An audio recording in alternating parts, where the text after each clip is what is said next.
प्यारे बच्चों, good morning. आप जानते ही होंगे इस समय कोरोना वायरस की वजह से संपूर्ण भारत में लॉकडाउन प्रारंभ है और आप सभी बच्चे भारत के भविष्य हैं। इसीलिए आप सभी से विनम्र निवेदन है कि घर पर रहें, सुरक्षित रहें, सोशल डिस्टेंसिंग बनाए रखें, कम से कम 1 मीटर की दूरी आपस में बनाए रखें। और हाँ, आप सभी आरोग्य सेतु ऐप को ज़रूर डाउनलोड कर लें, जो आपकी इस वायरस से बचने में मदद करेगा। आपको ये जानकारी देगा कि आपको इससे बचाव करने के लिए क्या करना है और क्या नहीं करना है। चलिए अब आज एक नया चैप्टर स्टार्ट करते हैं। उस चैप्टर का नाम है समुच्चय, जिसको कहते हैं सेट। क्या नाम बच्चों? समुच्चय, जिसको क्या कहते हैं? सेट। तो सबसे पहले बात ये की जाती है कि समुच्चय किसे कहते हैं। तो ध्यान दो बच्चों, वस्तुओं के सुपरिभाषित संग्रह को समुच्चय कहते हैं। क्या परिभाषा बताई गई? वस्तुओं के सुपरिभाषित संग्रह को समुच्चय कहते हैं। अब यहाँ पर एक शब्द तुम लोगों को दिख रहा होगा जिसमें अंडरलाइन किया गया है और वो शब्द है सुपरिभाषित। तो यहाँ पर इस सुपरिभाषित शब्द का मतलब क्या है? सुपरिभाषित शब्द से तात्पर्य ये है कि संग्रह में जो भी वस्तुएं ली गई हैं, सभी वस्तुओं का स्पष्ट तरीके से हमको पता हो कि किन वस्तुओं को लेना है और किन वस्तुओं को नहीं लेना है। उदाहरण के लिए यहाँ पर ये कहा जा सकता है कि अगर कक्षा 11 में, किसी कॉलेज में कक्षा 11 के प्रथम श्रेणी में उत्तीर्ण छात्रों के संग्रह को प्रदर्शित किया जाए, तो यहाँ पर ये जो है एक सुपरिभाषित संग्रह है। क्यों? क्योंकि ये हमें स्पष्ट रूप से पता होगा कि उस विद्यालय में प्रथम श्रेणी में किन किन बच्चों को उत्तीर्ण किया गया है, अर्थात कौन कौन से बच्चे उत्तीर्ण प्रथम श्रेणी में हुए हैं। तो इसका मतलब क्या हो गया? ये एक सुपरिभाषित संग्रह है, तो इसलिए एक समुच्चय को प्रदर्शित करता है। अब यहाँ दूसरी बात ये आती है कि अगर हम विश्व के 5 सर्वाधिक विख्यात गणितज्ञों का संग्रह लें, तो क्या ये एक सुपरिभाषित समुच्चय है?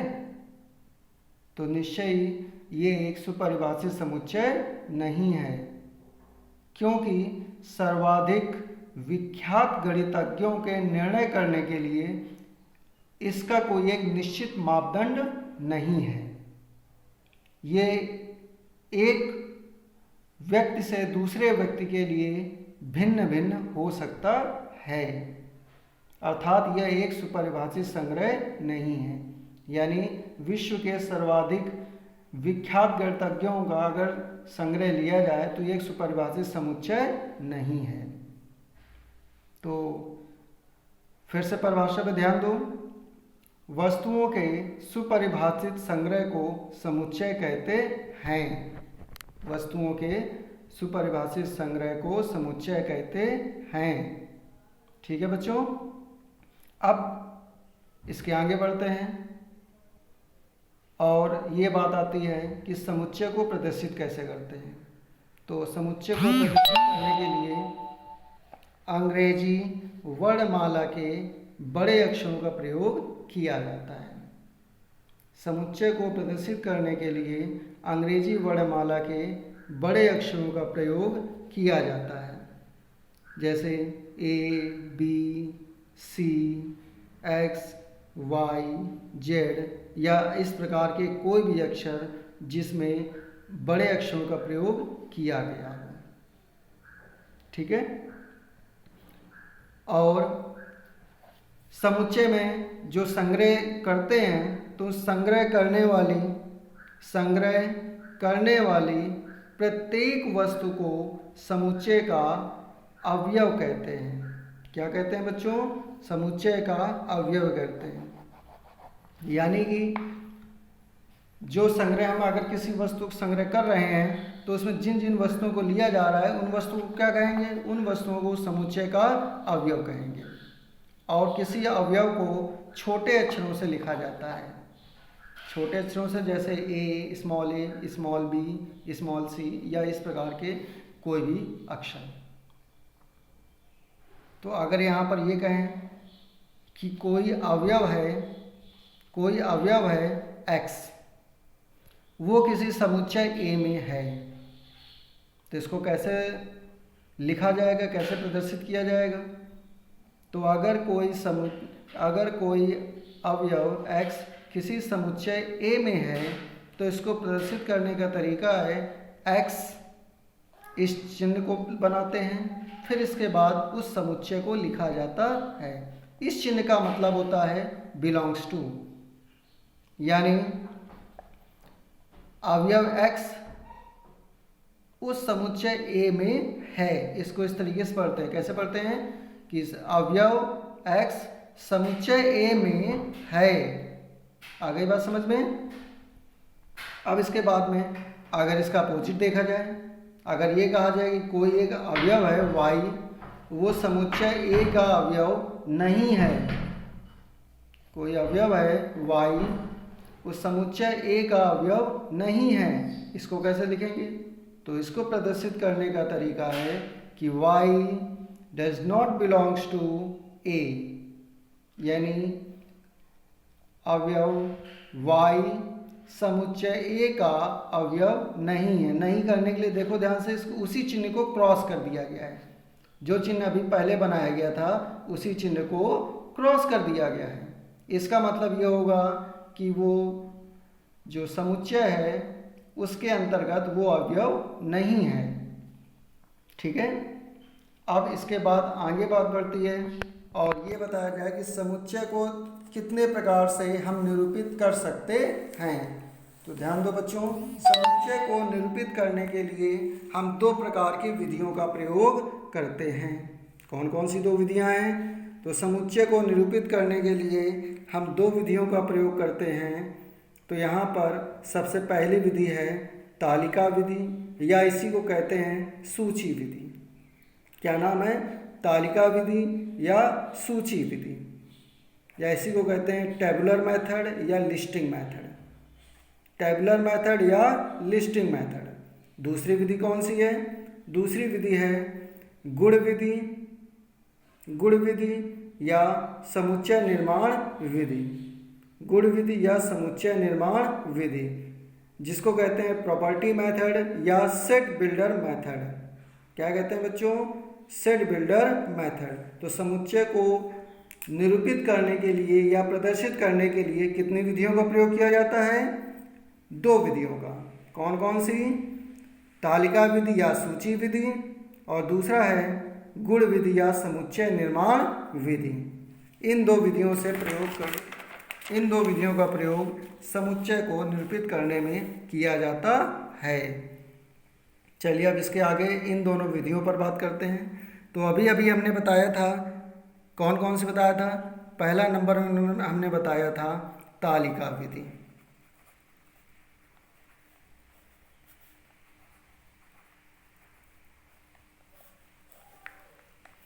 क्या बताया था पहले नंबर में? तालिका विधि। इसी का दूसरा नाम क्या था? सूची विधि, या अंग्रेजी में इसको क्या कहते हैं? टेबुलर मेथड या लिस्टिंग मेथड। तो इसमें ध्यान दो बच्चों, इस विधि में किसी समुच्चय को निरूपित करने के लिए उसके सभी अवयवों को मझले कोष्ठक के अंदर अलग अलग लिख देते हैं।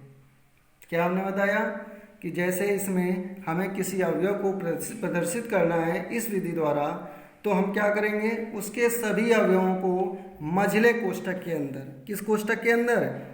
मझले कोष्ठक के अंदर अलग अलग लिख देंगे। तो अलग अलग लिखने के लिए, जैसे एक उदाहरण के लिए अगर हम एक उदाहरण लें यहाँ पर,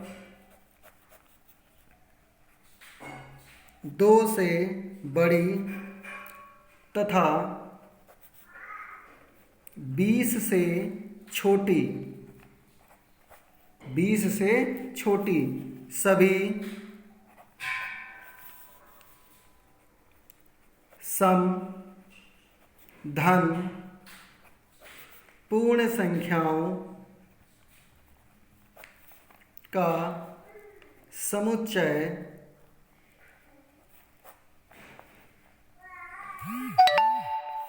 ए है। यानी हमने एक उदाहरण लिया कि हमें उन अवयवों को लिखना है जो 2 से बड़े हों और 20 से छोटे हों, और ये सभी सम धन पूर्ण संख्याओं का समुच्चय है, जिसको किसके अंतर्गत लिखना है, हमें किसी समुच्चय ए में लिखना है। तो इसको लिखने का तरीका होगा, ए कैपिटल ए को लिखेंगे बराबर मझले कोष्ठक का चिन्ह लगाएंगे और फिर इसके अंतर्गत कॉमा लगाते हुए उन सभी अवयवों को लिख देंगे जो ऊपर दी गई कंडीशन के अंतर्गत आते होंगे। यानी हमें 2 से बड़ी संख्या लेनी है और 20 से छोटी लेनी है, लेकिन कौन कौन सी, जो सम हो और धन पूर्ण संख्याएं हों, जो सम हो और धन पूर्ण संख्याएं हों। तो सम तो आप लोगों को पता होगा कि वे संख्याएं जो 2 से पूर्णतया विभाजित हो जाती हैं उन संख्याओं को सम संख्या कहते हैं। तो इसका मतलब 2 से बड़ी कौन कौन सी आएंगी, 4, कॉमा, इन सभी संख्याओं को कॉमा लगा के हुए अलग अलग लिखते चले जाते हैं। तो 4, 6, 8, 10, 12, 14, 16, 18। तो ये मजला कोष्ठक बंद कर देंगे। यहाँ बंद क्यों हो गया, क्योंकि 18 तक ही क्यों लिखा हमने, क्योंकि अभी ऊपर बताया गया है कि हमें उन सभी संख्याओं को यहाँ पर लिखना है जो 2 से बड़ी होंगी और 20 से छोटी होंगी। 2 से बड़ी होंगी और 20 से छोटी होंगी, और वे कैसी संख्याएं होंगी, सम धन पूर्ण संख्याएं होनी चाहिए। ठीक है, तो इसको तालिका विधि से प्रदर्शित करने के लिए फिर से सुनो, मझले कोष्ठक के अंदर सभी अवयवों को कॉमा लगाकर लिख दिया जाता है।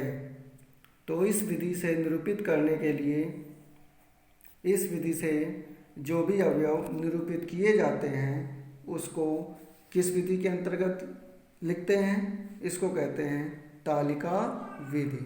क्या कहते हैं बच्चों, तालिका विधि।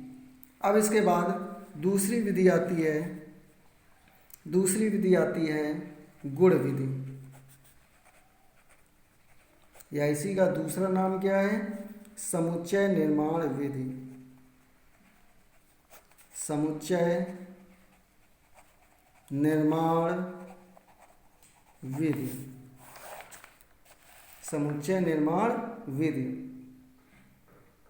तो इस विधि के द्वारा जब अवयवों की संख्या बहुत ज़्यादा हो जाए तब प्रयोग किया जाता है, लेकिन इसका ये मतलब बिल्कुल भी नहीं है कि अगर अवयवों की संख्या ज़्यादा ना हो तो इस विधि का प्रयोग नहीं कर सकते हैं। अर्थात जब अवयवों की संख्या बहुत ज़्यादा हो, अवयवों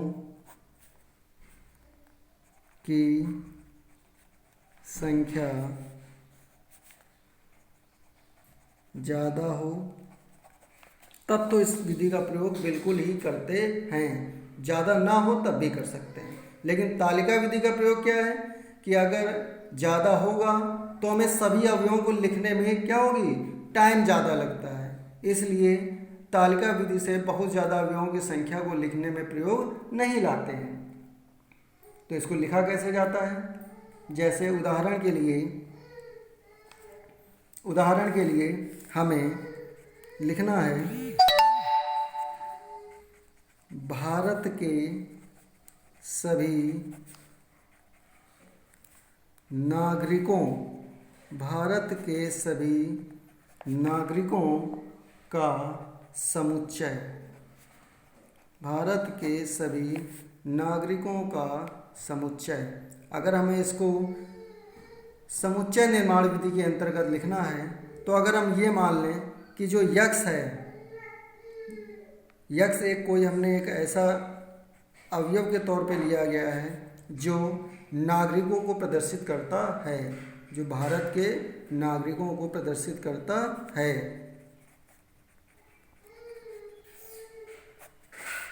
और उनका जो समुच्चय होगा उसको हम कैपिटल ए से अगर लिखें,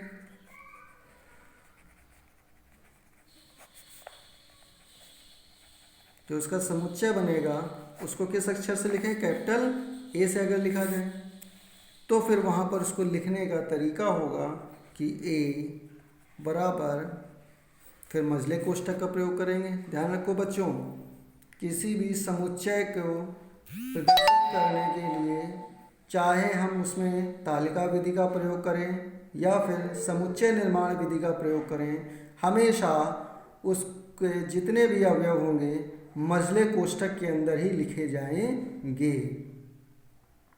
तो यहाँ पर इसको हमें कैसे लिखेंगे, तो ए बराबर मझले कोष्ठक लिखा हमने, फिर लिखेंगे यहाँ पर एक्स सच दैट, यानी यक्स इस प्रकार है कि यक्स जो है किनका है, समुच्चय भारत के नागरिकों का है।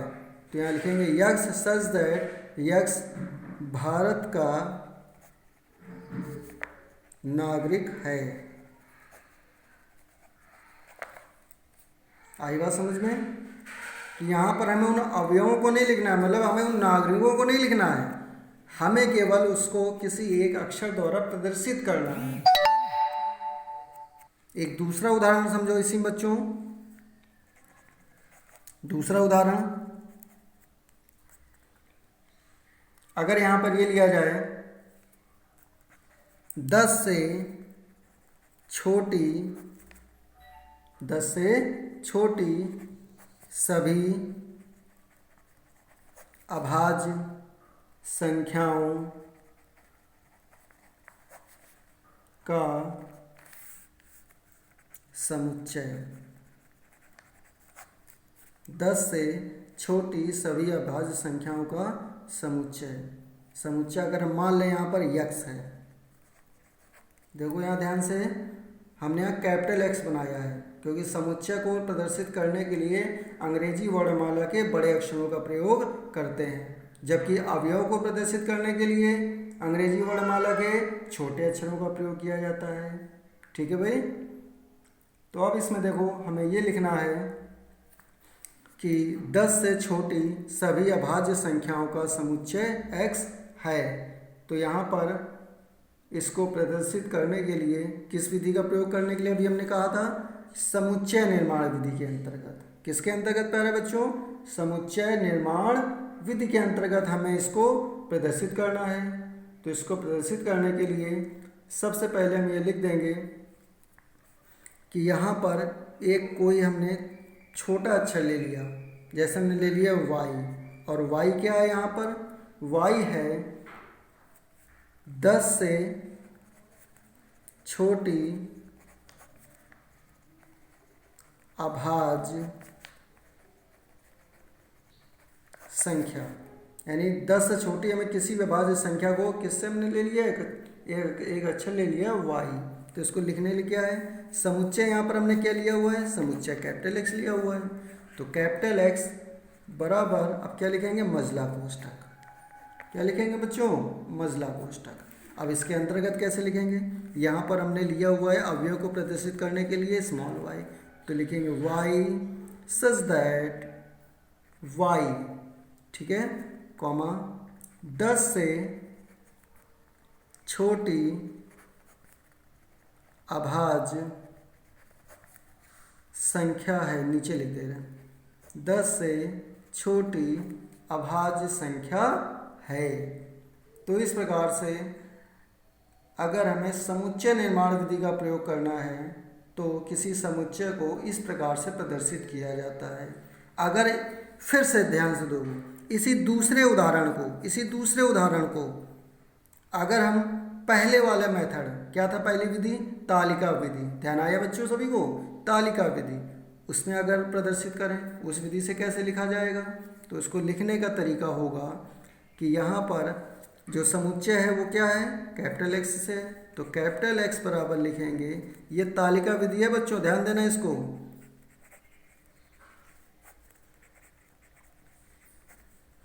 तो कैपिटल X बराबर मझले कोष्ठक लगाएंगे और मझले कोष्ठक के अंदर क्या करेंगे, हम उन सभी अवयवों को लिख देंगे जो 10 से छोटे होंगे और अभाज्य होंगे।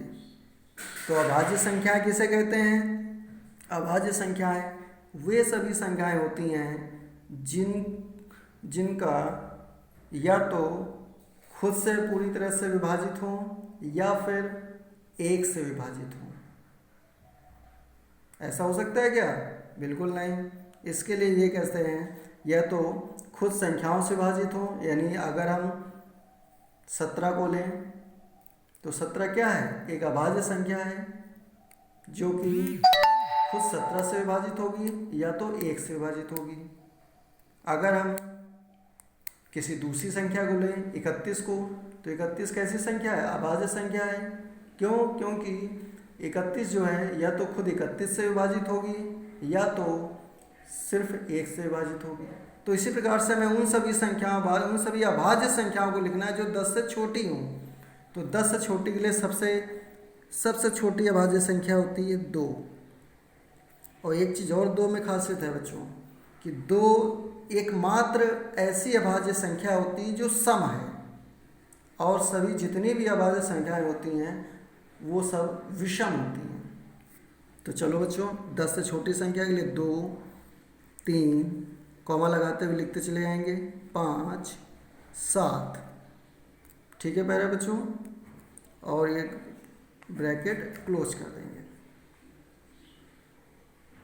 ये सारी संख्या हो जाएंगी 10 से छोटी अभाज्य संख्या। यानी अगर हमें तालिका विधि द्वारा लिखना है तो हमें उन सभी अवयवों को लिखना पड़ेगा मझले कोष्ठक के अंदर कॉमा लगाते हुए, और अगर हमें समुच्चय निर्माण विधि के अंतर्गत लिखना है तो हमें मझले कोष्ठक के अंदर ही लिखना है, लेकिन हमें उन अवयवों को नहीं लिखना है, हमें केवल उसको प्रदर्शित करना है इस प्रकार से लिखकर। तो आज के लिए बस इतना ही। बाकी के जो इसके आगे के जो भी डिटेल है इस चैप्टर के अंतर्गत वो अगले वीडियो में बहुत ही जल्द सभी लोगों को मैं बताऊंगा।